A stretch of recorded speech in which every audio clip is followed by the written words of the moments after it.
Sa Novembru ta' din is-sena l-andament fil-finanzi pubbliċi kien ferm aħjar minn dak previst kif jirriżulta minn ċifri pubblikati dwar it-tħul u l-ħruġ mill-Fond Konsolidat tal-Gvern.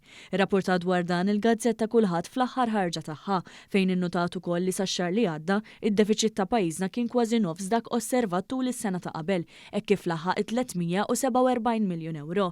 Dan it-titjib ta' madwar 309 miljun euro fis-sitwazzjoni finanzjarja tal-Gvern ġie minkejja żieda fl-ispiża pubblika li żdiedet b'6% fuq is-sena ta' qabel. Il-fattur ewlieni kien minħabba li tħul tal-Gvern żdied bi 13%, rata ta' aktar mid-doppju.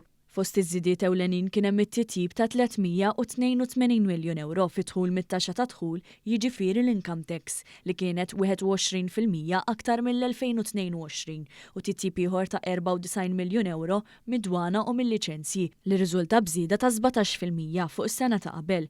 Id-dħul mill-VAT ra titjib ta' 78 miljun euro filwaqt li dak mill-bolla tela bi 92 miljun euro. Il-Gvern irnexxielu jġib lejn pajjiżna dħul minn grants ta' kważi 193 miljun euro li jfisser żieda ta' 12% fuq is-sena ta' qabel. F'dak li għandu x'jaqsam l-andament ta' dħul tal-Gvern meta mqabbel mas-sena l-oħra, jirriżulta li s'issa ddaħħal 89% tal-ammont imbassar fid-diskors tal-baġit b'titjib ta' madwar 2% fuq dak li nġabar sena ilu.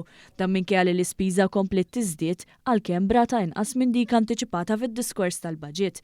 Sussegwentament meta wieħed ħares lejn l-ispiża totali s'issa sa Novembru din laħqet 82% tal-mira fil-budget għal din is-sena, jew kważi 4% inqas minn sena ilu. Sax-xahar li għadda l-ispiża pubblika fl-investiment kapitali u soċjali laħqet iċ-ċifra rekord ta' kważi 700 miljun euro, li tfisser żieda ta' 110 miljun euro jew kważi 20% aktar mis-sena ta' qabel. Din l-ispiża deret l-aktar fi proġetti relatati mal-enerġija, kif ukoll fi skejjel u spazji miftuħa ġodda u ħodor. L-investiment soċjali laħaq figura straordinarja ta' kważi 2 biljun euro, b'sostenna akbar b'1.73 miljun euro jew 10% aktar mis-sena ta' qabel.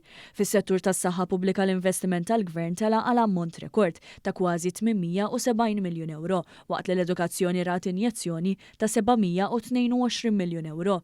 F'dawn iż-żewġ pilastri importanti għas-soċjetà Maltija, il-Gvern żied l-impenn finanzjarju bi kważi 110 miljun euro oħra jew 7% aktar. Sa Novembru l-Gvern alloka 360 miljun euro f'sussidji l-aktar biex jinżammu l-prezzijiet tad-dawl, il-gass u tal-fjuwil stabbli għal-familji u n-negozji. Id-dejn tal-Gvern ċentrali kien jammonta għal 9,578 miljun euro fit-tmiem Novembru, titjib ta' 103 miljun euro fuq ix-xahar ta' Ottubru. B'hekk kollox jindika li l-miri finanzjarji tal-Gvern se jintlaħqu.